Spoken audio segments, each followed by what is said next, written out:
Salut les intellos. Ce soir, je reçois Kauter Adimi pour son livre La joie et demie, publié aux éditions Stock, dans la collection. Manu au musée. Et qui dirige la collection Manu Alina au musée? Gurdiel. Alina Gurdiel, Alina. bonsoir. Alina Gurdiel, quelle surprise de vous voir ici. Je suis assez fier de ce début d'émission. Vous constaterez qu'il a été improvisé totalement. Alina Gurdiel. Alors, Kauter Adimi, bonsoir. Bonsoir. Alina, comment avez-vous eu cette idée de Manu au musée, une collection où vous obligez des écrivains à dormir dans un musée une nuit? Alors, je précise, je n'oblige pas les écrivains de dormir dans un musée. Je propose cette expérience absolument étonnante et parfois ils s'acceptent. Mais qu'est-ce qui vous a donné le déclic au départ de l'idée? Alors, j'ai toujours rêvé quand même de dormir dans un musée, je dois dire, mais je l'ai fait. Je l'ai fait moi, il y a maintenant, je ne sais pas, 8 ans, au Japon. Je suis partie très très loin pour faire. Et vous ont laissé dormir c'était clandestin Non, ce n'était pas clandestin, c'est dans une île qui s'appelle Naoshima. Oui. Au Japon, une île consacrée en fait à l'art, et quand on y va, on peut loger dans 2 hôtels, et ces hôtels juxte vraiment le musée, et on peut descendre la nuit pour passer, se promener, se balader. C'est de là qu'est venue l'idée. Mais c'était inouï, c'était une expérience dingue. Donc je me suis dit, bon, essayons. Et vous vous rendez compte que récemment, tous vos auteurs vous désobéissent de plus en plus, depuis Christine Angot, qui n'est pas restée à la Bourse de commerce. Là maintenant, ça devient un tout petit peu n'importe quoi. Ah, vous trouvez n'importe quoi? Non, pas n'importe quoi. Au contraire, ça donne de très bons livres. Oui, oui. Enfin, Guillaume Gallienne, il n'est pas allé au musée prévu. Ah non. Alors là, Guillaume... Kauter Adimi, elle parle d'autre chose que de l'Institut du monde arabe. Ah non, il y a une indiscipline chez vos auteurs, Alina. Oui, mais ça vous plaît? Oui. Bon. Alors, pour dire juste, ils ne sont pas tous indisciplinés, pour commencer. Le pauvre Guillaume Gallienne, il aurait bien voulu passer la nuit au Musée national, mais c'est plutôt qu'on l'a pas laissé passer la nuit. C'était vraiment... il n'était pas content. Non, il n'était pas content. Il a passé une très mauvaise nuit. Très, très, très mauvaise. Et ça a donné très un bon en livre. colère. Et ça a donné un bon livre. Christine Angot, en effet, elle en a eu marre. Ouais. Et elle est partie. Et il est parti à 1h du matin. Ouais. Il a dîné, il s'est promené. Il y avait bien 2 lits de camp. Et puis non. Moi, je trouve ça bien, en fait. Je trouve que c'est très, très bien. Et Kauter, alors expliquez-moi. Non, mais moi, en effet, déjà, moi, je n'ai pas respecté le contrat initial, puisque j'ai fait 2 nuits au musée. Et que j'ai passé une première nuit au musée Picasso en 2018 déjà. Et ensuite, j'ai dit que ça s'était bien passé, alors que ça avait été une nuit assez effroyable. Et j'ai promis un texte pendant des années. C'est-à-dire que vraiment, chaque année, je disais à Alina, non, c'est bon, ça va être prêt. Et puis finalement, j'ai fini par reconnaître qu'il fallait refaire la nuit au musée. Mais c'est bien l'indisciplinité. Pardon. Oui. On l'a refait. mais je trouve que c'est bien de s'approprier ce... Parce qu'en fait, au fond, le contrat qu'on passe avec Alina, c'est pas tant de dormir dans un musée que d'aller au musée. Ensuite, la nuit nous appartient. Et pour être tout à fait honnête, moi, la première fois qu'Alina m'en parle, donc c'était quand même fin 2017 ou début 2018, je ne comprends même pas que je dois passer la nuit là-bas. Donc, de notre déjeuner, je ressors, non, je dois écrire un petit truc sur un musée, etc. Donc, c'est après, quand je reçois le mail d'Alina, je fais, ah oui, c'est très engageant tout de même. Ouais. Mais on ne sait jamais ce qu'on va faire d'une nuit au musée. En fait, c'est ça qui est très perturbant. Oui. On y va avec une idée préconçue. On se retrouve sur place et au début, on a l'impression d'être vraiment béni des dieux, d'être cet enfant qui rêvait d'être enfermé dans un magasin de jouets, parce qu'on a un musée pour soi, on est tout seul, on reçoit 1000 messages d'amis qui nous disent « T'as tellement de chance, profite », il n'y a rien de pire que l'injonction de profiter. Et en fait, au début, vous essayez de mettre à la porte tous les gens qui sont là et qui s'extasient de votre venue dans le musée. Après, vous avez 2-3 heures formidables avec les œuvres d'un musée, mais après, vous vous ennuyez comme un rat mort, il n'y a rien à faire. Le lit de camp est affreux, vraiment affreux, et puis il est tout déglingué, et puis on ne peut pas dormir dessus. Non, il est très beau esthétiquement parlant. Il y en a qui ont souffert. Richard Malka a eu très froid au Panthéon. Il a passé la nuit au Panthéon. Lima aussi, il a fait très froid. Au musée Picasso, il a fait très froid. Il fait froid dans les musés, on ne va pas se mentir. C'est mal chauffé. C'est mal chauffé, voilà, mais... Il y en a qui apportent des couettes. Oui, il y en a qui... Alors, je n'ai pas prévu ça, mais j'avais apporté un duvet. Mais en fait, c'est surtout, on ne peut pas dormir, on ne peut rien faire dans un musée. En fait, je trouve qu'à partir de minuit, ça devient assez dramatique. Et on se retrouve confronté avec soi-même et on se retrouve surtout confronté avec plein de choses qui sont assez difficiles et on n'a pas d'autre choix que d'y aller. Et c'est ça qui est dur dans la nuit au musée. Et c'est tout l'objet de notre conversation à venir, mais je dois remercier Alina car elle est très pressée, elle a des musées à envahir, des auteurs à convaincre. Voilà. Des contrats signés. Oui, et puis il y a tous ces auteurs désobéissants à gérer, c'est très, très, très fatigant. C'est très compliqué, les gens ne le savent pas, mais les auteurs sont très indisciplinés. Merci beaucoup. Merci à bonne émission. Merci. Donc, je recadre la situation. Allez. Vous êtes à l'Institut du monde arabe. Il y a une exposition sur Baya, la peintre algérienne. Si vous aviez été sage et soumise, vous auriez fait un livre sur cet immense artiste. Mais n'étant ni sage ni soumise. Et voilà. Qu'est-ce qui s'est passé? Alors, je fais quand même le portrait de Baya. Alors, c'est pas l'entièreté du livre, alors que c'était bien le projet. Effectivement, c'est en tout cas quand Alina m'en parle la première fois, me parle de cette collection et me propose de la rejoindre, je lui dis banco, c'est parfait. J'ai toujours rêvé de faire un livre sur la peintre Baya. Allons-y. Et donc, je passe cette fameuse nuit au musée Picasso, puis à l'Institut du monde arabe. Et en fait, Baya est à la fois un prétexte, mais réellement une envie de ma part d'aller creuser ce personnage, ce peintre assez extraordinaire du XXe siècle. Mais pour raconter Baya et raconter pourquoi Baya était importante pour moi, il fallait que je revienne à la première rencontre avec Baya. Et ça, j'avais pas tellement envie de le faire parce que je découvre Baya à la fin des années 90, la décennie noire, les années de terrorisme. Et donc, ça m'oblige à revenir sur une période de ma vie assez sombre que je n'avais pas du tout envie d'explorer. Et c'est finalement une nuit vraiment assez difficile où je vais beaucoup me confronter à moi-même. Et tout au long de l'écriture de ce texte, ça va prendre du temps. Et le livre est complètement construit comme ça, c'est-à-dire que c'est imbriqué. Oui. Il y a des chapitres sur Baya, où d'ailleurs on voit qu'elle n'a pas eu une vie facile du tout. Pas du tout. Même si sa peinture est très colorée, très, très positive. Voilà. Et puis, vos souvenirs de l'Algérie. Et quand les souvenirs prennent trop de place, je reviens à Baya. Ouais. Et c'est pour ça que je dis à un moment, c'est un peu ma béquille, Baya. C'est ce qui me permet parfois de prendre un peu de souffle. L'écriture de ce livre n'a pas été d'une grande évidence pour moi. En tout cas, j'ai passé des moments assez durs, même à l'écriture.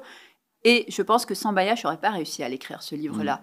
Et sans La nuit au musée, je pense que j'aurais mis du temps avant d'écrire ce livre. Ça a été un formidable prétexte d'ouvrir des cartons que j'avais soigneusement gardés loin de moi. Vous avez commencé par un premier roman publié en 2011 chez Actes Sud, L'envers des autres, et ensuite 4 romans au Seuil. Et vous parliez indirectement des sujets, mais en faisant des fictions, des romans. Vous ne vouliez pas affronter, dire je et raconter ce que vous aviez vécu. Alors, donc, j'explique ce que vous avez vécu. Vous êtes né à Alger en 86. Vous êtes ensuite allé vivre à Grenoble avec votre famille. Donc là, vous étiez une petite fille. J'avais 4 ans en arrivant. Voilà, oui. Et c'est à 8 ans, donc 4 ans après, que votre père décide de retourner en Algérie. En 1994. En 1994. Mais attendez, il n'y avait personne dans l'avion. Non, d'ailleurs, on prend l'avion tout seul. J'ai un souvenir de cet avion complètement vide. Oui, en effet, mon père va en France pour faire sa thèse de doctorat. Il l'a fait en 4 ans. Et à la fin, il nous dit, la thèse est terminée, on revient en Algérie. Effectivement, c'est une période très très compliqué en Algérie, d'une grande violence. D'une grande violence, toutes les frontières sont fermées, personne ne fait le chemin dans ce sens-là. On fait partie des rares familles à le faire ainsi. Et on Parce qu'en fait, il est en militaire. 94. C'est ça, il était signé et quand on a signé pour l'armée, on est obligé d'y retourner. On est obligé d'y rester 25 ans. Donc l'armée lui a payé ses études de journaliste puisqu'il se rêvait journaliste. Mon père se rêvait journaliste. Et ensuite lui paye son doctorat en France. Et mon père, à la fois par obligation, mais aussi par un souci de loyauté et par désir de revenir vivre en Algérie, nous ramène en 94, sans nous expliquer du tout ce qui nous attend. Enfin, moi, on m'a vendu une carte postale. Vous étiez assez enthousiaste. J'étais extrêmement heureuse de rentrer à 8 ans. Pour moi, je reviens dans un pays qui va être fabuleux. On m'a vendu la mer et le soleil. Et j'arrive vraiment très heureuse. Et je découvre vraiment à l'arrivée à l'aéroport d'Alger, je comprends tout de suite la grosse arnaque. Je comprends tout de suite que je me suis faite complètement avoir. Oui, alors vous allez frôler la mort tout de suite, parce qu'il y a un barrage qui est en fait avec des faux gendarmes. Oui, c'est un faux barrage. Alors les Algériens savent tous ce que signifie un faux barrage. Il y a la police qui vient nous arrêter d'ailleurs, parce qu'on n'a pas le droit non plus en France d'en parler, ni en Algérie ni en France.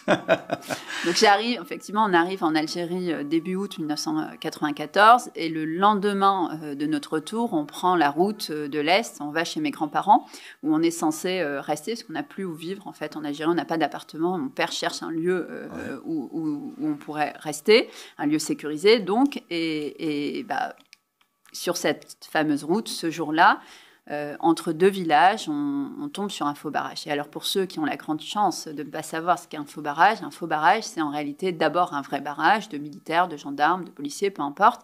Les terroristes, alors des groupes islamiques armés, on rappelle, ce sont les années 90, le GIA terrorise la population, des bombes, des massacres de villages, des égorgements, des viols, des kidnappings, etc. Et donc ces terroristes viennent, tuent les gendarmes, les militaires, les policiers, les égorgent, pardon pour l'image, et prennent leurs uniformes, les passent et reprennent le barrage. Et donc, quand vous passez en voiture, vous croyez que c'est un vrai barrage, et donc vous ne vous méfiez pas, ils fouillent les voitures, ils posent des questions, ils vérifient les papiers, et ils décident qui peut passer et qui va mourir. En l'occurrence, votre père étant militaire, vous auriez tous été... Et ma mère journaliste. Massacrés. Ma mère journaliste, nous ne parlions pas arabe, nous ne parlions plus arabe. Mes parents nous avaient beaucoup poussé à apprendre le français quand on était en France. Et donc, oui, nous, on était la famille parfaite. Il y avait 100% de chance que vous soyez oui, nous, on était une famille parfaite éliminés. pour eux. Oui. Mais alors, on ne va pas dire, parce que c'est un peu le suspense qui maintient l'attention du lecteur pendant tout le livre, de savoir... Alors, le lecteur sait que je suis vivante, puisque je suis là pour en parler. Oui, mais comment avez-vous échappé? Et c'est vrai que c'est une scène à la Midnight Express, parce qu'en fait, on se dit, mais quelle horreur, il faut qu'il fasse demi-tour, mais vous ne pouvez pas faire demi-tour. Non, parce qu'en fait, dans ces barrages-là, ce qui était affreux, c'est qu'en fait, ils tiennent toute la route. Donc, les voitures qui arrivent dans un sens comme dans l'autre sont fouillées, interrogées, etc. Et avancent tout doucement. Donc, on n'a pas les moyens. On ne peut pas faire demi-tour. Il y a des voitures derrière nous, des voitures devant, des voitures dans l'autre fil. Et ils ont des mitraillettes. Donc, mon père comprend très vite que c'est un faux barrage. C'est-à-dire, puisqu'il cache ses papiers. Oui, il dit à ma mère, c'est un faux barrage. Et ma mère... panique entièrement. Elle est sûre qu'on va mourir ce jour-là. Et vraiment, ironie du sort. C'est-à-dire que mon père, 2 jours auparavant, disait en France à tous nos amis qui étaient extrêmement inquiets de ce retour, disait tout va bien se passer. Il arrive en étant sûr que ça allait le faire, qu'on allait s'en sortir. Et vraiment, le lendemain de notre retour, on tombe sur ce fameux faux barrage. Mais il comprend vite parce qu'il voit qu'ils n'ont pas une dégaine de militaires. Il y en a un qui a les cheveux teints, il y en a un qui a une boucle d'oreille. Donc, il comprend tout de suite que c'est un faux barrage. Et il dit à ma mère, cache les papiers. Et ma mère nous dit la seule phrase qui pouvait nous exciter à nous, enfants. Elle nous dit, faites semblant de dormir. Ce qui, du coup, génère une excitation folle dans la voiture de notre part, à mes frères et moi. Et elle est dans tous ses états. Elle croit vraiment qu'elle va mourir. À 8 ans, et d'ailleurs, après, vous avez des nausées, des vomissements, Je vais pendant presque 10 ans avoir une espèce de maladie. Alors, les médecins me disent que je n'ai rien, mais en fait, à la tombée de la nuit, je vais vomir. Ce qui va forcer mon père à me faire sortir de la maison et à m'emmener à l'hôpital. Et il y avait un couvre-feu, on rappelle. On est dans une période de couvre-feu en Algérie, en tout cas pendant les premières années. Et en fait, à chaque fois qu'on sort de la maison et qu'on s'éloigne, les nausées s'arrêtent, ce qui rend vraiment fou mes parents. Et en même temps, il y a quelque chose qui se passe à cette époque, c'est que nous, mes parents, ne nous parlerons jamais de ce qui se passe à l'extérieur de la maison. Partons d'un principe assez étrange, que peut-être que s'ils n'en parlent pas, on ne se rendra pas compte de ce qui se passe. C'est fou, parce qu'on tombe vraiment sur un faux barrage le lendemain de notre arrivée. On a compris, qu'il y avait une menace. Et donc, ils ne nous en parlent jamais. Donc, ils ne cessent de me dire, mais pourquoi tu vas aussi mal? Tout va bien. En fait, non, on est quand même dans une guerre, il n'y a rien qui va, en fait. Ça me fait penser à la famille Polanski. Le père a voulu retourner en 1937, alors qu'ils étaient en France, avec toute sa famille en Pologne. Ils sont arrivés et évidemment, sa mère et sa grand-mère ont été exterminés. J'avais lu un livre dans La Gueule du loup, qui était l'histoire d'une famille juive qui retourne... Fin des années 30, début des années 40. Le père est un peu un professeur tournesol qui est donc qui veut aller en Allemagne. Parce il voudrait aller travailler là-bas. Et tout le monde lui dit, mais non, on n'y va pas, c'est complètement fou. Et lui est persuadé que tout va bien se passer. Donc, écrit une lettre aux autorités pour leur dire, on est juif et on arrive.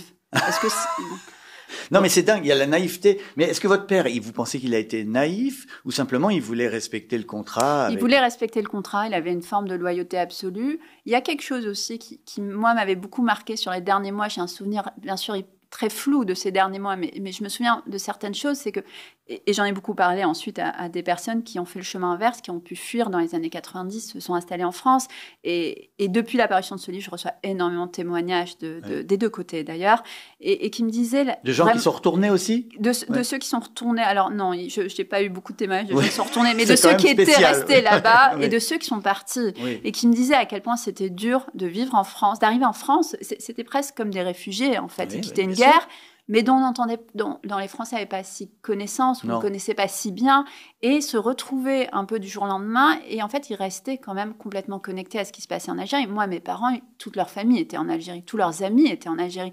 Donc, même depuis la France, ils étaient en attente de nouvelles tous les jours. Ils ne savaient pas qui allait mourir, qui n'allait pas mourir, leurs amis, leur famille. Et donc, en fait, cette vie-là, elle n'était pas très supportable non plus. Donc, rester en France...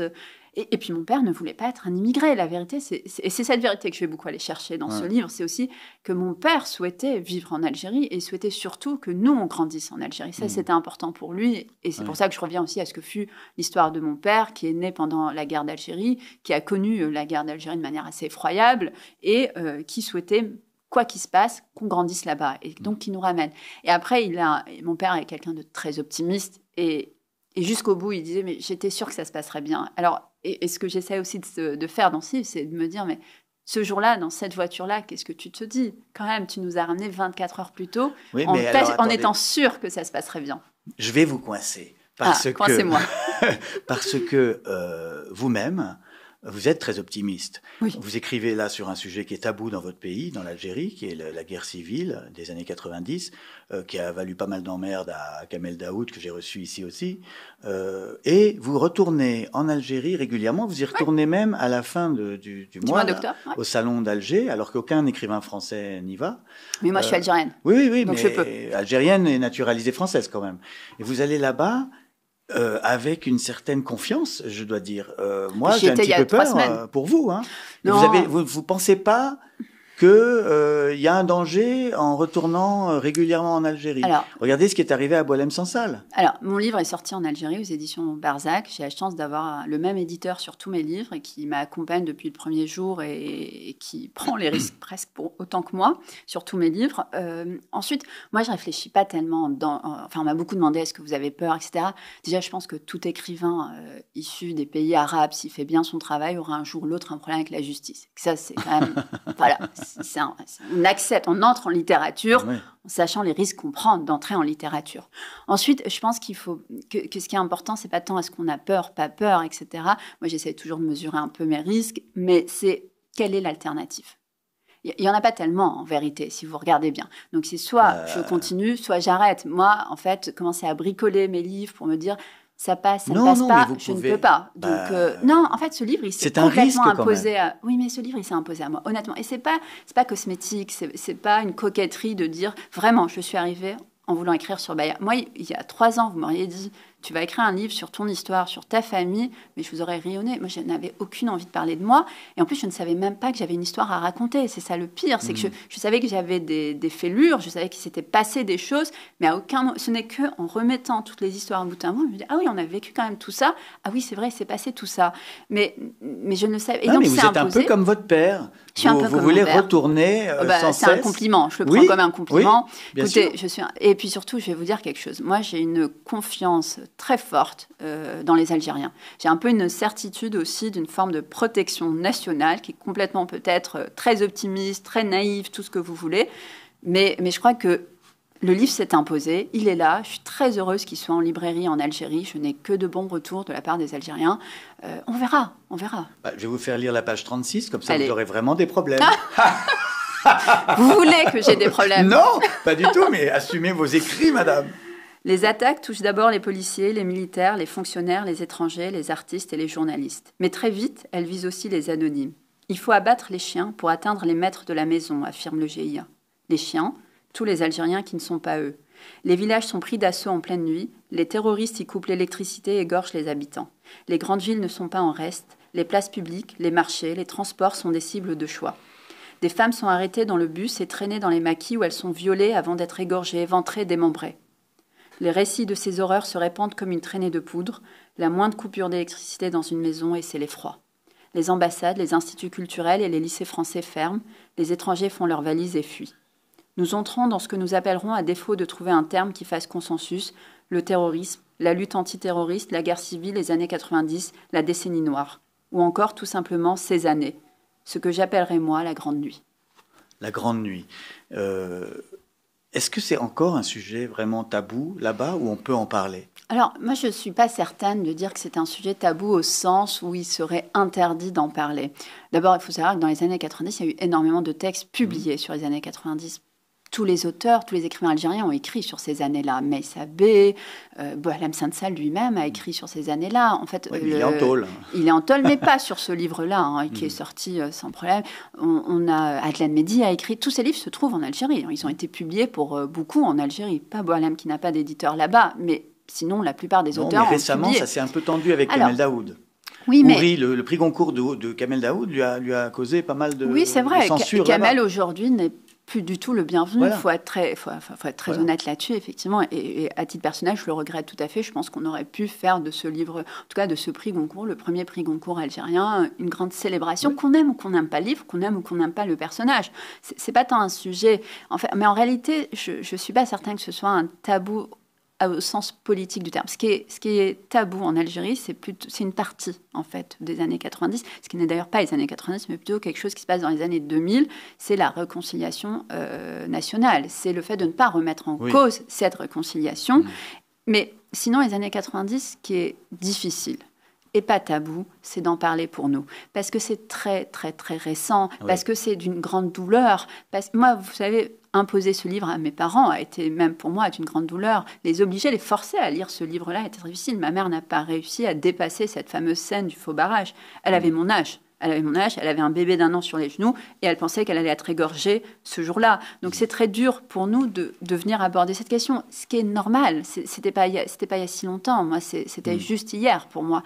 Donc c'est pas tant un tabou qu'une difficulté à retourner sur cette question, sur cette douleur-là et sur tout ce qu'il y a de sombre autour de ça et qui n'a pas été éclairé. Vous avez vu comme je réussis à me faufiler. Oui, c'était pas mal. Non, mais vous dites à un moment que vous vouliez inventer une contre-archive. C'est quoi une contre-archive ? C'est une fiction ou c'est ce qui n'existe pas dans l'archive officielle. Vous savez, ce faux barrage, il n'existe nulle part. Il n'y a aucun article de presse dessus, déjà, parce qu'il y avait plein de faux barrages, donc on n'avait pas fait... Et puis, vraiment, c'est-à-dire qu'en réalité, il ne s'est rien passé. Et ce faux barrage, si moi je ne le racontais pas, il n'existerait nulle part. C'est ça la grande réconciiliation, c'est de mettre le malheur sous le tapis, quoi. En tout cas, c'est de ne pas mettre de loupe dessus. Ouais. Je dirais ça plutôt comme ça. Et ça a été... Moi, par exemple, il y a plein de questions que je continue à me poser. Ce n'est pas un livre qui répond à toutes les questions qui restent en suspens, que sont devenus tous les enfants issus des viols, que sont devenues toutes ces femmes qui ont été violées et qui, pour certaines, pour toute une partie est morte, malheureusement, mais il y en a qui sont revenues des maquis où elles ont été kidnappées et violées par les terroristes. Certaines ont réussi à s'enfuir. Qu'est-ce qui est advenu, même d'un point de vue sociologique ? Qu'est-ce que nous dit la sociologie sur ça ? Et puis, au fond, qu'est-ce que ça veut dire pour toute une génération qui est la mienne d'avoir grandi dans une paranoïa absolue, d'avoir grandi dans une peur qui a duré 10 ans. Pendant 10 ans, on a eu peur. Pendant 10 ans, on a été paranoïaque. Pendant 10 ans, moi, j'ai attendu tous les jours qu'on sonne à ma porte pour me dire que ma famille était morte. Tout comme j'ai attendu tous les jours d'être tuée. Donc, qu'est-ce que ça veut dire dans les adultes que nous sommes aujourd'hui ? Et je ne peux pas croire que ça n'a aucun effet d'un point de vue vraiment collectif. Donc, qu'est-ce qu'on fait de ça ? Quelle est la réponse que nous, on nous apporte ? Et tout ça n'est pas traité. Donc, en ça, c'est peut-être un tabou, effectivement, mais la douleur est si grande sur ce sujet-là qu'il y a aussi une difficulté pour nous de l'aborder. Ce que je comprends tout à fait pour avoir mis des années à le faire. Exactement. Vous avez écrit auparavant 5 livres et j'en parle toujours un petit peu par petites touches, filigrane. Voilà. En filigrane. Mais il a fallu qu'Alina Gurdiel vous enferme dans un musée pour que finalement vous craquiez. Ouais. Et alors donc, racontez un peu le lien avec la peinture de Baya. Donc Baya qui est une sorte d'artiste brute, on dit ça d'une manière un peu paternaliste. Elle est un courant à elle-même, je pense. Baya est un courant à elle-même. Ouais. Donc c'est une peintre née en 1931 à Alger, dans une famille heureuse. Elle perd son père et sa mère très tôt. Elle est algérienne, indigène à l'époque, disons-nous. Et elle va ensuite vivre avec sa grand-mère. Elle va travailler pour des familles françaises. Elle est toute jeune et elle travaille dans les champs, dans les familles, comme domestique aussi, dans les familles. comme c'est le cas de beaucoup oui, de petites filles ou de jeunes filles. Elle fait la nounou pour des enfants, non? Elle travaille, non, elle va vraiment être domestique. Femme de ménage, et elle, voilà, c'est un destin de petites filles ou de jeunes filles dans l'Algérie colonisée. Et en fait, elle va surtout travailler pour Marguerite Kamina et son mari Frank McEwan. Et Marguerite va se prendre d'affection pour cette jeune fille qui est sa bonne, qui a vraiment un rapport de domestique avec elle, en tout cas au début. Et elle va se rendre compte surtout que Baya dessine et peint admirablement. Baya n'est jamais allée à l'école et a appris elle est totalement autodidacte. Et elle va confier à Périssac, qui est un sculpteur et qui habite à Alger, elle va confier les œuvres de Baya, qui a à peu près 15 ans, 16 ans à ce moment-là. Et Périssac reçoit la visite du grand galeriste de l'époque, Aimé Magd, qui a ouvert une galerie rue de Téhéran à Paris. Et va lui montrer ses toiles. Et Magd va trouver ça extraordinaire. Et il va décider de faire de Baya, de l'exposition de Baya, la grande exposition de l'année. Et donc, il faut imaginer ce que c'est. Baya qui arrive, qui n'a même pas 18 ans, qui va pour son premier coup d'éclat exposer dans la grande galerie parisienne. Elle vient pour la première fois en France, en tout cas de ce côté-ci de la France, si on excuse ce qu'est l'Algérie à ce moment-là. Et elle va se retrouver avec tous les mondains de Paris et tous les journalistes de Paris. Saluée par Picasso, André Breton. Oui, Breton Matisse. va faire son texte d'introduction, mais surtout, elle va vivre une expérience assez extraordinaire. Alors, du côté français, ça rassure tout le monde. On se dit, il y a des histoires heureuses en Algérie. Finalement, c'est pas si terrible. En vérité, Baya est une exception absolue. Il faut juste rappeler que les Algériens n'ont même pas accès à l'école des beaux-arts à Alger. Je veux dire, elle est réservée aux Européens jusqu'à 1946-47 des poussières. Baya est la seule femme musulmane, à ma connaissance, à être peintre à ce moment-là. Et elle le doit à Marguerite Kamina, qui, elle, n'est pas née à Alger, qui a fui le nazisme parce que son compagnon est juif et qui débarque à Alger. Donc, elle est en plus pas du tout dans un rapport colon, en tout cas, à l'arrivée. Et donc, Baya est une exception absolue. Et elle va peindre toute sa vie et des toiles qui ont été pour moi mais vraiment une révélation. Et quand je dis dans le livre que je tombe amoureuse de Baya, c'est vrai, je tombe amoureuse de son travail à la fin des années 90. C'est très lumineux. Ça fait penser un peu à une sorte de Frida Kahlo. Oui, qu'elle ne connaissait pas. Baya a vécu en Kabylie, on voit un peu des influences en termes de couleurs, mais je trouve que, mais surtout, elle a un univers à elle a un univers poétique, elle a un univers, d'ailleurs, elle a écrit quelques contes qui ont été publiés par Magd, mais elle travaille la couleur comme très peu ont réussi à le faire. Vous vous intéressez, enfin, c'est pas la première fois que vous vous intéressez aux gens qui défendent l'art, puisqu'il y avait ce livre Nos richesses, qui a eu le Renaudot des lycéens en 2017, qui était sur le premier éditeur d'Albert Camus, Edmond Charlot. Et donc, en fait, c'est quelque chose qui vous passionne de revenir à la source. Les archives, et puis comprendre aussi. C'est un peu la même époque, Baya et Charlot. D'ailleurs, j'avais beaucoup hésité entre les deux avant de choisir Charlot, parce que j'ai choisi la littérature réellement plutôt que Charlot, même si pour moi Charlot a été une découverte assez extraordinaire et un éditeur complètement effacé par l'histoire. C'est-à-dire que quand on pense à Camus, on ne pense pas du tout à Charlot, alors qu'il a découvert Camus. Jules Roy disait il a accouché de Camus. C'est quand même assez extraordinaire comme phrase. Et il a été le grand éditeur français pendant la Seconde Guerre mondiale. C'était le seul éditeur libre. Il était en zone libre. Il a publié tout le monde.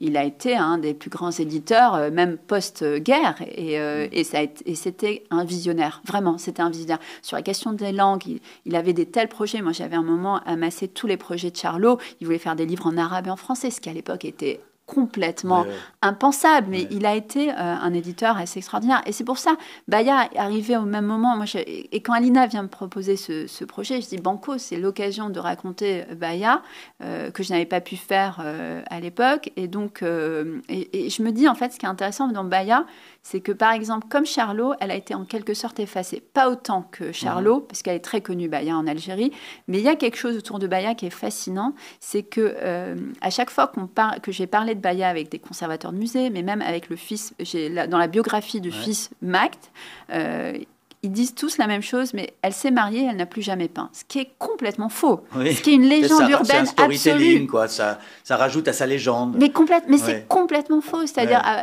j'ai refait le récapitulatif de...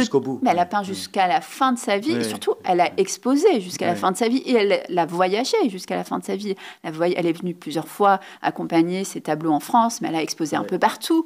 Et donc, mais il y a quelque chose de l'ordre du storytelling autour de Baïa qui existait aussi autour de Charlot et qui est assez fascinant à détricoter derrière. Mais alors vous personnellement, vous considérez comment?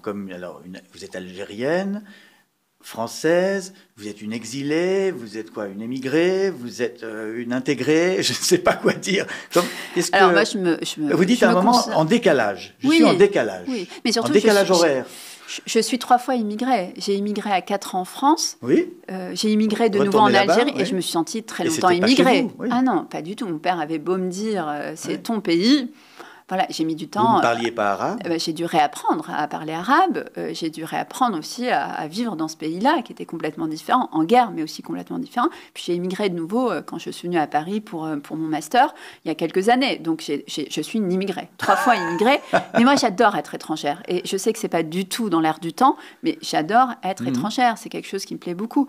Est-ce que je me sens française? Vous savez, moi, je me suis réveillée pendant plus d'1 an énervée. Tous les matins, à entendre des ministres parler de moi, parce que parler des musulmans, de la façon dont on s'habille, de ce qu'on mange, de ce qu'on ne mange pas, de la façon dont on éduque nos enfants. Et au bout d'1 an de colère, je me suis dit, mais si tu es autant en colère, c'est que tu es devenue française. Oui, et donc, c'est à ça qu'on les reconnaît. Mais bien sûr.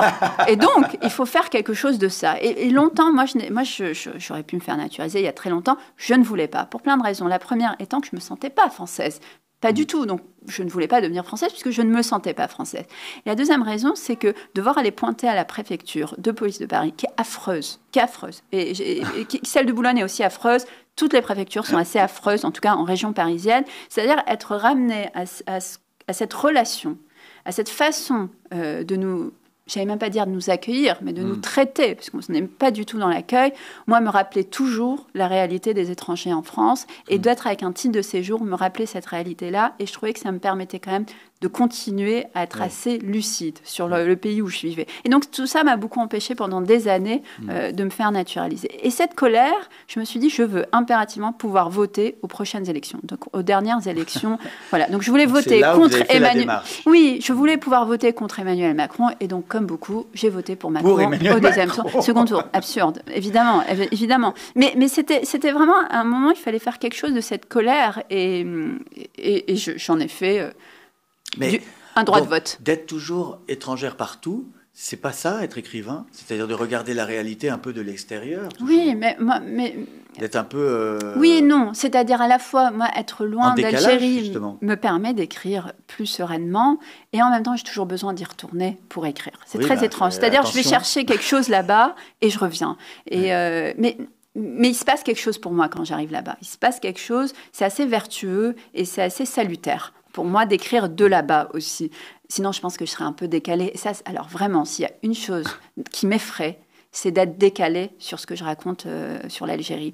Parce que je l'ai beaucoup vu. Enfant, adolescente, je voyais des écrivains qui vivaient en France depuis 30 ans, d'origine algérienne, qui parfois parlaient de l'Algérie. Je me disais, mais ils parlent de l'Algérie qui n'existe plus. Oui, et ça vraiment... Je pense que le jour où je ne comprendrai plus ce qui se passe là-bas, le jour où Barzac... Et c'est pour ça que Barzac est précieux pour moi, parce qu'ils sont là-bas. Ils vivent là-bas. Mon éditeur algérien qui est là-bas, le jour où il me dira, écoute, ce que tu racontes est quand même un peu ridicule, je saurais qu'il est temps de raconter autre chose ou de retourner vivre là-bas, un des deux, mais en tout cas de faire quelque chose. Nous, en France, on parle beaucoup de l'Algérie et vous me disiez que en fait, les Algériens ne sont pas du tout obsédés par la France, plus du tout en fait. Alors, c'est même pas qu'ils ne sont pas obsédés, c'est que ça ne les intéresse, mais pas du tout. Enfin, c'est un non-sujet. Hein. Ça, d'ailleurs, c'est très perturbant quand on arrive d'Algérie de voir à quel point les Français s'intéressent à l'Algérie et à quel point ce n'est plus du tout réciproque.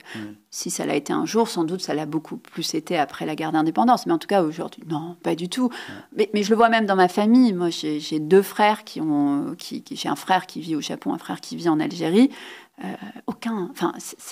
Ce n'est pas du tout un univers. Non, et puis, en fait, il s'est passé aussi quelque chose, c'est que la France était rentrée en Algérie par le petit écran. Longtemps, on regardait les informations françaises, aussi parce que longtemps, c'était la seule façon d'avoir des informations sur l'Algérie.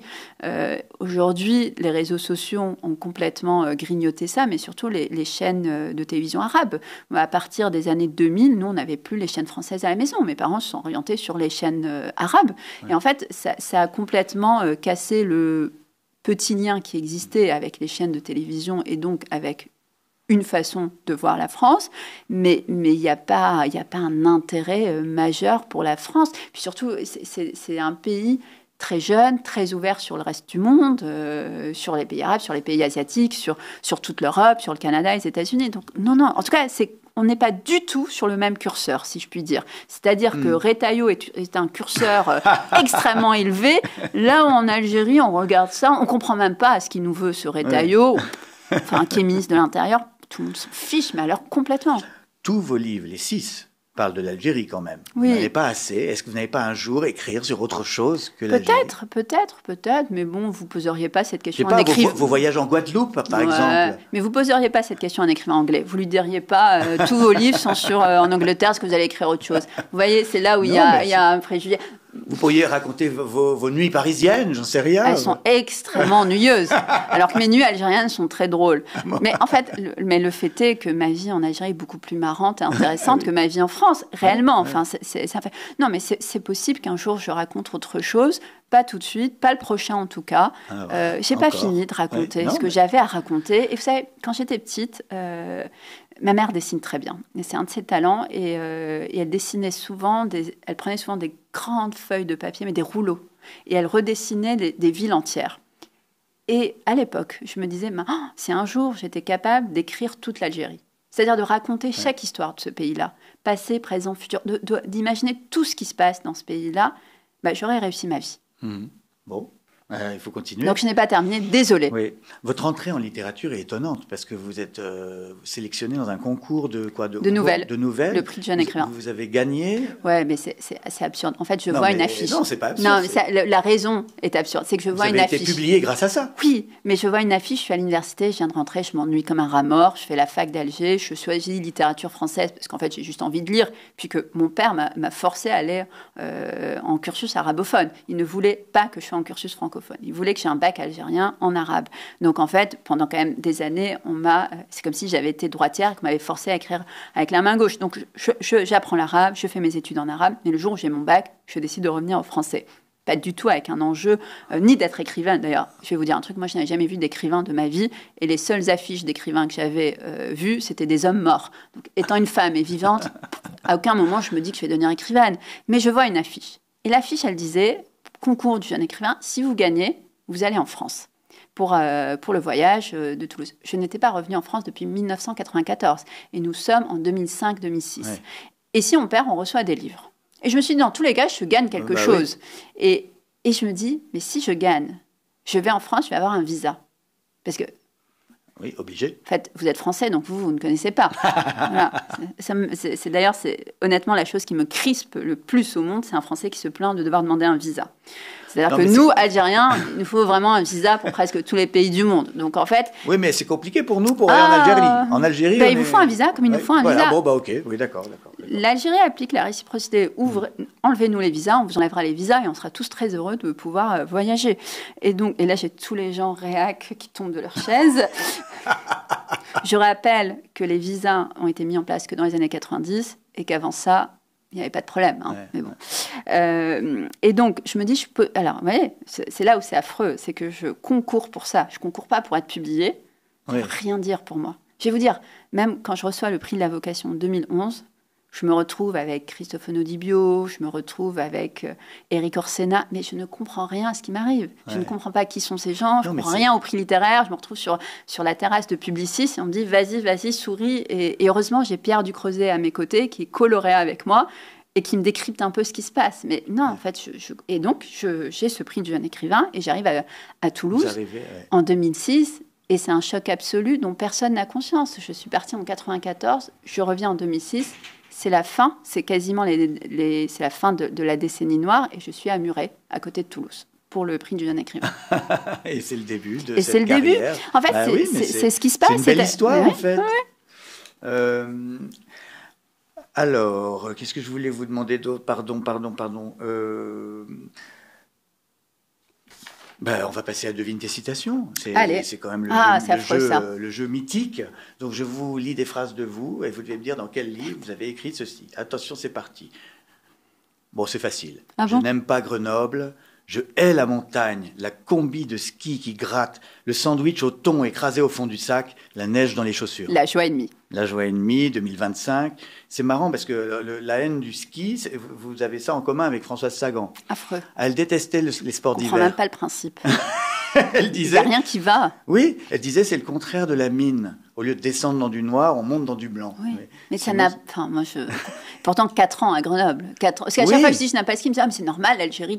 Bon, déjà, on a une station de ski. Oui, il y a du ski. Voilà, parce qu'il y a du ski. Bon, je n'irai pas jusqu'à il y a du ski. Je ne vais pas non plus faire. Voilà. Mais surtout, j'ai vécu 4 ans à Grenoble et pendant 4 ans, on m'a forcé à aller sur des skis et aller à la montagne. Non, mais c'est affreux. Je trouve qu'il n'y a rien de bien avec le ski. Enfin, c'est cher.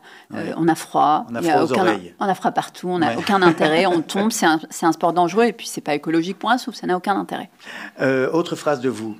Dès votre arrivée à Alger, il vous faudra prendre les rues en pente, les monter, puis les descendre. Nos richesses. Insipide de Nos richesses 2017. Elle connaît ses livres. Enfin, je connais les derniers. Et déjà, dans ce livre-là, il y avait d'autres phrases. Par exemple, des siècles que nous assassinons sur ces mêmes terrasses. Ou encore, oubliez que les chemins sont imbibés de rouge, que ce rouge n'a pas été lavé, et que chaque jour, nos pas s'y enfoncent un peu plus. C'était des années 90, bien sûr. C'était des années 90. Ah, oui. Mais c'est pour ça, ça a toujours été là, en fait. Là, je vous mets encore plus dans l'embarras pour votre prochaine visite dans votre pays. Enfin, votre pays, je ne sais pas. C'est mon pays. C'est votre pays. Alors, autre phrase. Toutes les guerres font la même chose aux hommes. Elles transforment vos yeux en 2 billes figées. J'ai un doute. Je ne sais plus si c'est au vent mauvais ou si c'est des pierres dans ma poche. Ça doit être au vent mauvais. Oui, au vent mauvais. 2022, vous avez pour l'instant 100% de bonnes réponses. Donc ça veut dire que j'écris mes livres. Oui, ça veut dire que vous écrivez vous-même vos livres et que vous les relisez. Oui, voilà. Non, je avant publication. Oui, voilà. Après, non. Bon, ça c'était votre roman, donc qui s'appelait Au vent mauvais, qui était un peu votre grand roman de l'histoire algérienne sur un siècle. Et qui se terminait déjà sur les années 90. Oui, c'est pour ça que qui était presque un prélude à La joie et demie. C'était un peu comme ce qu'a fait Leila Slimani sur le Maroc. Vous voyez, vous aviez un projet un peu la fresque familiale sur plusieurs générations.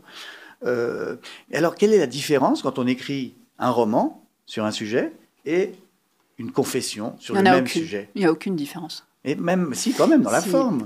Dans la forme. Est-ce que vous avez l'impression d'aller plus loin là, ou de vous être retenu avant, ou au contraire d'avoir été plus libre par la fiction? En fait, je veux dire qu'il n'y a aucune différence en termes de qualité de travail et de sueur qu'on met dans le livre.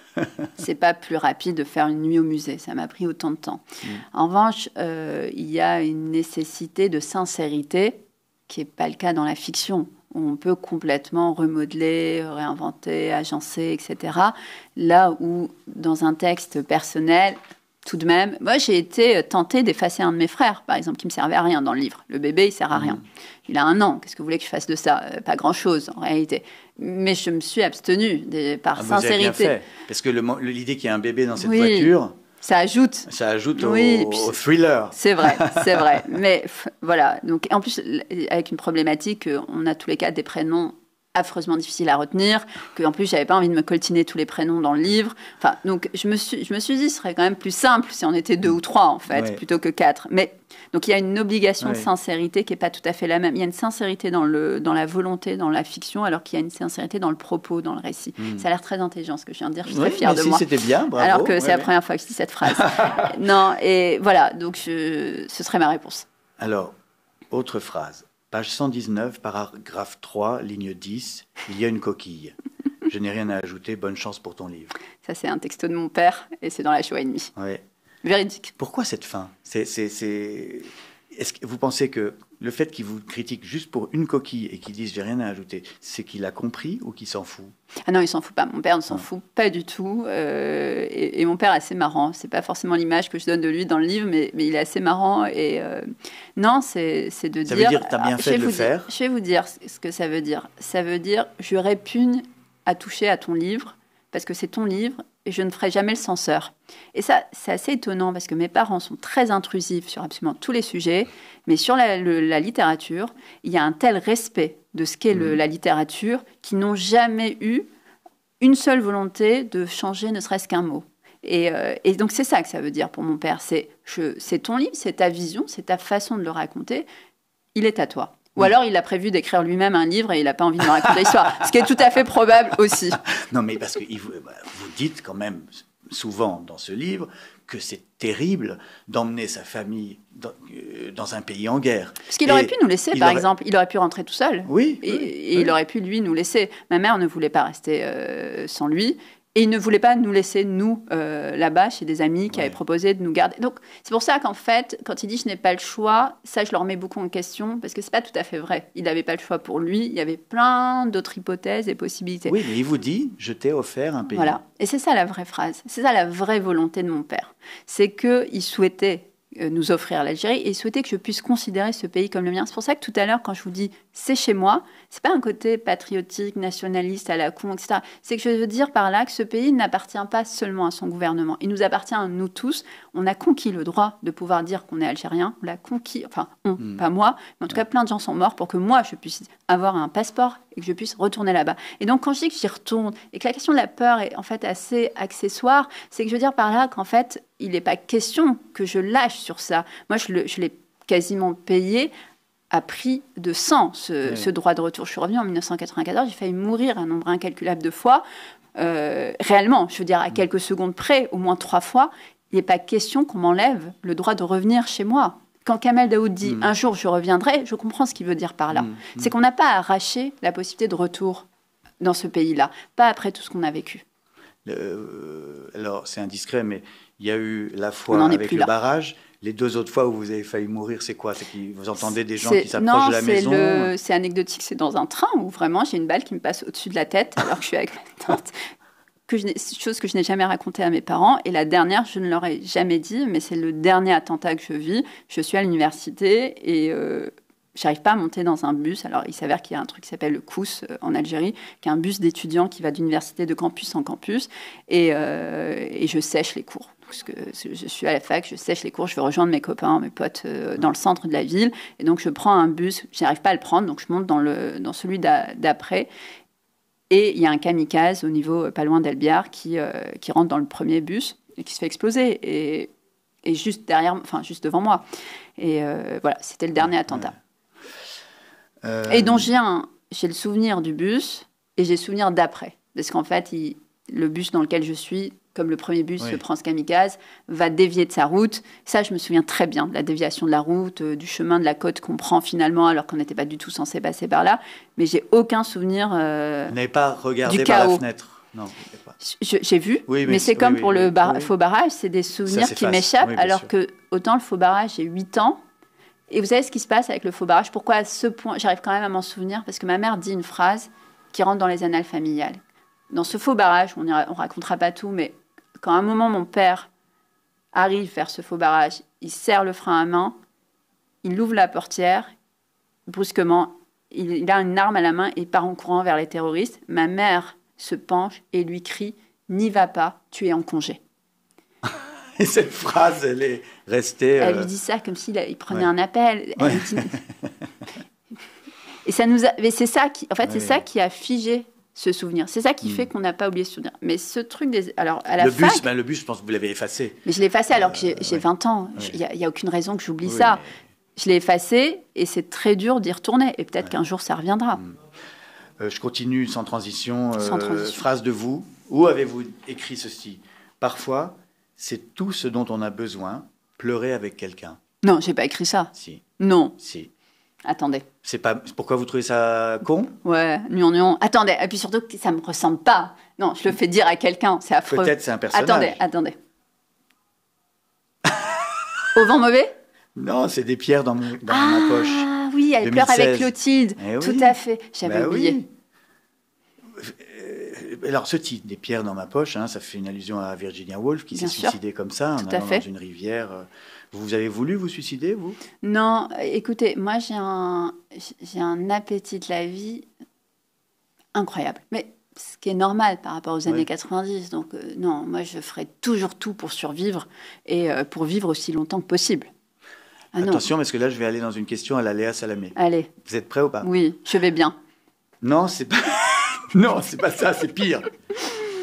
Et alors, est-ce que vous avez trouvé quelqu'un avec qui pleurer? Mais alors moi, je ne pleure quasiment jamais, mon cher Frédéric. Mais c'est-à-dire que la dernière fois que j'ai pleuré, j'ai pleuré 2-3 fois en écrivant ce livre, mais qui est fini depuis 1 an. Donc c'est vous dire, je ne pleure que très, très, très peu et très rarement. C'est dommage, c'était mon but. Ah, mais désolée. Ah non, alors là, vraiment, franchement, vraiment, je ne pleure... Je ne suis pas certaine qu'on m'ait déjà vu pleurer dans mon entourage depuis, c'est-à-dire si je dépasse l'enfance. Mais ça, vous savez, c'est pas normal. Non, je sais. Mais alors, je sais. Mais je vais vous dire quelque chose. Je pense que la thérapie a fait beaucoup de bien et que c'est important. Mais je préfère vivre avec les fantômes. Et j'ai déjà mis des années, presque 8 ans, à ouvrir un carton. Donc c'est vous dire. Je suis pas prête à le faire. Sur les écrivains, vous dites « C'est ce qu'il y a de terrible à nous côtoyer. Nous pouvons écouter, acquiescer, sourire même, mais une part de nous est ailleurs. » Oui, ça c'est dans La joie et nuit, et c'est quelque chose auquel je crois profondément. C'est que quand vous êtes en écriture, quoi qu'il se passe, vous n'êtes pas vraiment totalement là, et peu importe la personne avec qui vous êtes. En tout cas, en écriture, même si je suis... mais peu importe. On est concentré. Non, mais je ne suis pas là, en fait, quasiment à moitié. En tout cas c'est impossible. Il n'y a que l'écriture qui a 100% de mon attention quand je suis en écriture. Sinon, je suis là qu'à moitié et par là, par devoir. Exemple, vous êtes ici complètement ou vous êtes ailleurs en ce moment? Oui, parce que je n'ai pas vraiment commencé l'écriture réelle de mon livre. Donc, je suis totalement là. Ah, merci. Je suis très content. Le questionnaire de BD est très important, évidemment. Je commence... Alors, des questions courtes parce qu'on est... Oui, voilà, oui, j'ai beaucoup parlé. Non, c'était très bien. Pourquoi un jeune devrait-il lire votre livre au lieu de scroller sur TikTok? C'est important, cette question, aujourd'hui. Là. Elle est dure, voilà. Pourquoi choisir ce livre? Je vais vous dire pourquoi. Parce que sur TikTok, il verra une réalité bien plus intéressante que la sienne, alors que s'il lit mon livre, il se dirait que c'est quand même pas mal, sa vie. Que savez-vous faire que ne sait pas faire ChatGPT? Anticiper les réactions de ma mère. Il en est incapable. Vous n'avez jamais eu peur en l'écrivant que votre livre ne serve à rien? Non. Non. J'ai quand même... Non, j'ai l'ego de croire que non. Puis au pire, il cale une table, quoi. Oui, non. Voilà, oui.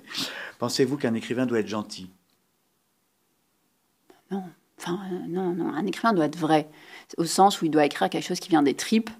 Gentil, c'est accessoire. Non, puis c'est pas vraiment une qualité gentille. C'est affreux parce que c'est une tendance de la littérature aujourd'hui, des écrivains gentils qui font du bien et tout ça. Votre livre ne fait pas du bien. Voilà. Non. Pour moi, la littérature, elle n'est pas là pour faire du bien. Elle remue, mais non. Qu'est-ce qui vous plaît le plus dans le fait d'être un écrivain?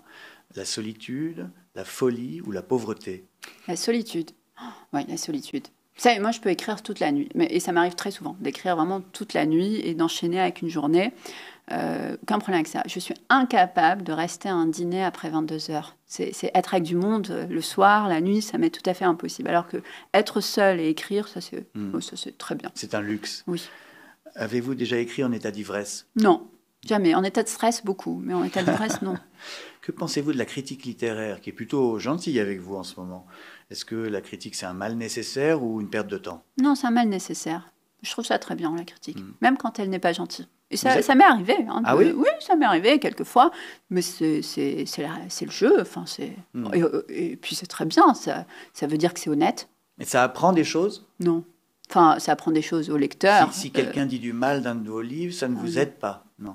Est-ce que ça m'aide? Non, mais ça ne m'écorche pas non plus, ça ne m'aide pas, je ne vais pas m'améliorer, je ne suis pas à l'école, ce n'est pas une bonne note. Moi, je comprends que ça ne plaise pas à tout le monde, pas de problème. Est-ce que vous fantasmez sur J.D. Salinger qui n'a jamais donné d'interview de sa vie?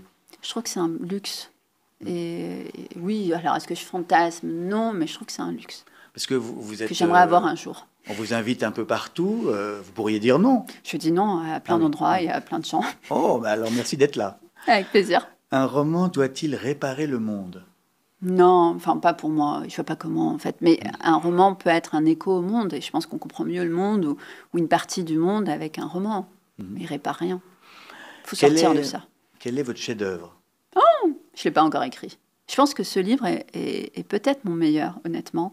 Mais le chef-d'œuvre, je ne l'ai pas encore écrit. Ouais. Je reviendrai pour le chef-d'œuvre. Je suis d'accord, je le pense aussi. Êtes-vous une ouin-ouin? Non. Et vous? Moi, oui. Ah oui. Mais pas étonnant. Le but de la littérature est-il de mentir sans se faire prendre? Non. Après, on passe un pacte quand on entre en livre. On passe le pacte que tout est vrai et que tout est faux.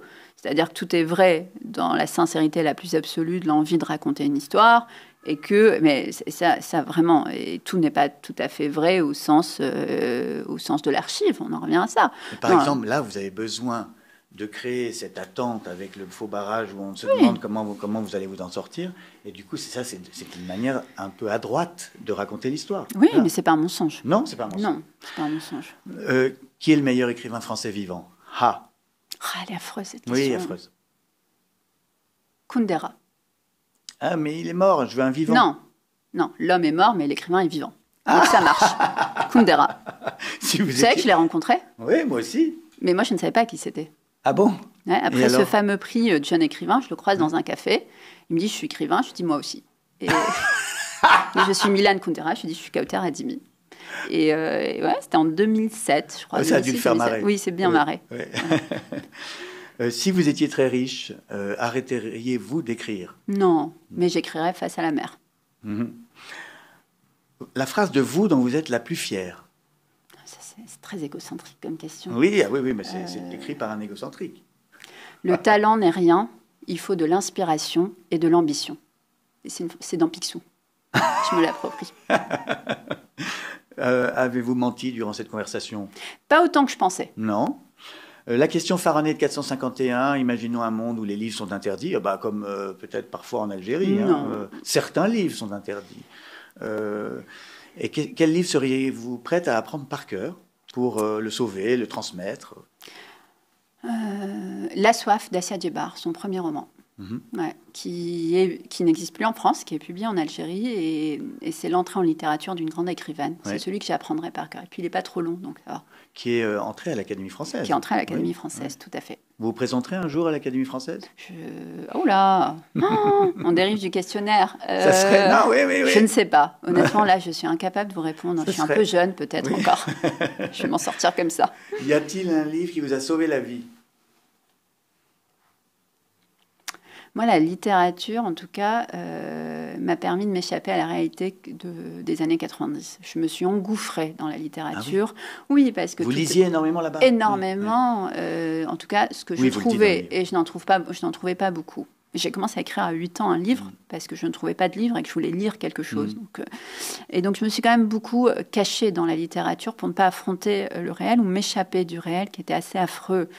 Donc en cela, j'ai été sauvée par la littérature. Est-ce qu'il y a un livre en particulier? Je dirais peut-être Les Nuits blanches de Dostoïevski m'a permis à la fois d'échapper à la vie et de rentrer dans une mélancolie, une tristesse bienvenue qui m'a sans doute un peu sauvée de ma propre mélancolie.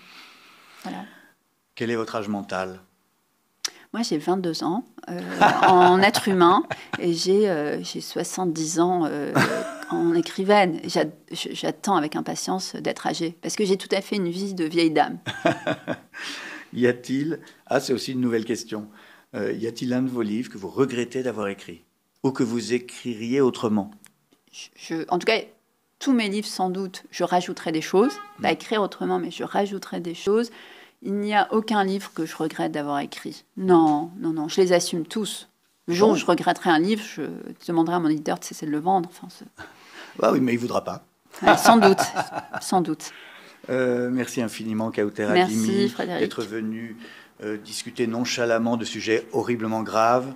C'est La joie ennemie aux éditions Stock. Je vous ordonne de lire, bien sûr. Vous devez m'obéir, contrairement à Kauter qui désobéit à son éditrice. Abonnez-vous, bien sûr, cliquez partout. Je le dis chaque semaine, mais c'est pour nous aider et soutenir ce programme, qui est, au fond, la seule émission littéraire où les auteurs peuvent parler plus de 10 minutes. C'est tout de même assez rare. Hein? Oui. Un luxe. Que dire de plus, à part lisez des livres, sinon vous mourrez idiot. Mais vous le savez. Bonsoir. Merci. Bonsoir. Ça allait? Oui, c'est super. T'as vu?